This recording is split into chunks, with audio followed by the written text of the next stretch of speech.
रुपेश वाला जी टीम प्रज्वलित कर रहे हैं।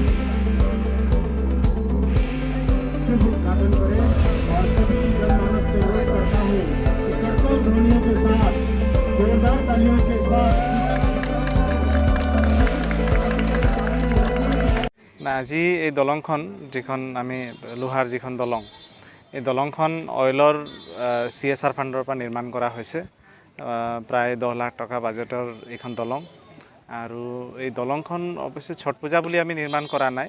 এই দলংখন হোৱাৰ লগে লগে নদীৰ সিপাৰত থকা লোকসকলৰ যথেষ্ট সুবিধা হ'ব আৰু এইফালৰ 8 নম্বৰৰ ফালৰ পৰা যিখিনি মানুহ আজাদ ৰোড যাব খোজে বা আমাৰ GNB ৰোডলৈ যাব খোজে, বিশেষকৈ স্কুল দুখন আছে তাত, সেই স্কুলবিলাকলৈ যোৱা ল'ৰা ছোৱালী আৰু অন্যান্য মানুহৰ কাৰণেও যথেষ্ট সুবিধা হ'ব।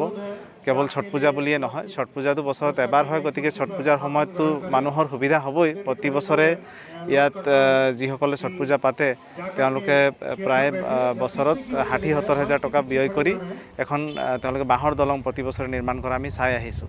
গতিকে সেইটো এটা যথেষ্ট এক্সপেঞ্চিভ কাম আছিল ইয়াৰ ছট পূজা কমিটিৰ কাৰণে। গতিকে সেইটো দূৰ হ'ল আৰু লগে লগে ইয়াৰ দুই পাৰে থকা যিসকল বাসিন্দা তেওঁলোকৰ কাৰণেও যথেষ্ট সুবিধা হ'ব। গতিকে মই অইল কৰ্তৃপক্ষক ধন্যবাদ জনাইছোঁ আৰু যিসকল আমাৰ যুৱকে লাগি মেলি কামটো উলিয়াই দিলে তেওঁলোককো মই ধন্যবাদ জনাইছোঁ। পোনপ্ৰথমে মই চবকে দীপাৱলী আৰু কালী পূজাৰ শুভেচ্ছা জনাওঁ আৰু আজি এই শুভ দিনত আমাৰ স্থানীয় বিধায়কৰ যোগেদি শ্ৰী ৰূপেশ গোৱালাৰ যোগেদি এখন অতি শুভ কাৰ্য সম্পন্ন হৈছে। এই ব্ৰিজ যিখিনি আমি দেখিছে আপুনি লোহাৰ ফুট ব্ৰিজ যি তৈয়াৰ কৰা হৈছে, আগত এইটো আমি বাঁহৰ বনাওঁ আৰু এই বাঁহৰ বনোৱা বিনিময়ত আমাৰ 60-70 হাজাৰ টকা খৰচ হয়। আৰু যিহেতু ছট পূজা সূৰ্যৰ পূজা হয় আৰু সূৰ্যৰ পূজা কৰিলে প্ৰতিটো গ্ৰহ শান্ত হয় বুলি চবেই কয়, সেইধৰণে এই সনাতনী ধৰ্মৰ এটা প্ৰতীক সূৰ্য পূজাৰ ছট পূজা আজি অকল হিন্দী ভাষী বা ভোজপুৰী ভাষীসকলৰে পূজা হৈ থকা নাই, এতিয়া সমগ্ৰ সনাতনী মানুহে এই পূজা কৰিবলৈ আৰম্ভ কৰিছে। সেই সময়ত যিখিনি আমাৰ কষ্ট ল'ৰাখিনিয়ে পূজাৰ কাৰণে তৈয়াৰ কৰিব লাগে, সেইটো সময়ত তেওঁলোকে বাঁহেৰে ব্ৰিজ সাজি থাকে আৰু খুব বেছিকৈ চান্দা তুলিব লগা হয়। কিন্তু আজি আমাৰ বিধায়কৰ যি মানে প্ৰচেষ্টাত ইমান ধুনীয়া 5 লাখ টকা দি পেলাই এখন খুব মজবুতকৈ লোহাৰ এটা ফুট ব্ৰিজ কৰি দিয়া হয়। এইটো আমাৰ কাৰণে অতি সৌভাগ্যৰ দিন, আমি কেতিয়াও পাহৰি যাব নোৱাৰোঁ।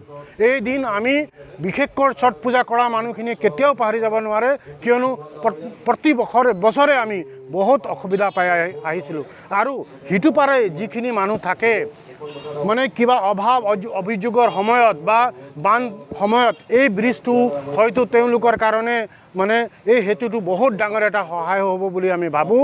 আৰু আমি কমিটি আৰু ডুমডুমাবাসী ৰাইজৰ ফালৰ পৰা আমি স্থানীয় বিধায়কক ধন্যবাদ দিছোঁ, ছট মাক প্ৰাৰ্থনা জনাইছোঁ তেওঁ দীৰ্ঘায়ু হওক আৰু আমাৰ ডুমডুমা অঞ্চলৰ দাঁতি কাষৰীয়া অঞ্চলত যিমানখিনি সমস্যা আছে তেওঁ বাৰে বাৰে বা লাগি পেলাই সেই সমস্যাবিলাকৰ পৰা আমাক মানে নিজাত দিয়ে, সেইখিনি সমস্যা দূৰ হওক বুলি আমি আশা ৰাখিছোঁ আৰু এই আমি ভগৱানৰ ওচৰত কামনা কৰিছোঁ যে তেওঁ দীৰ্ঘায়ু হওক। এই ব্ৰিজটো আমি দেখিবলৈ পাইছোঁ ইমান ধুনীয়াকৈ ইমান মজবুত কৰিছে, যদি আমি বাইক লৈ বা ঠেলা লৈ বস্তু অনা নিয়া কৰোঁ সেইটো ক্ষেত্ৰতো সুবিধা হ'ব।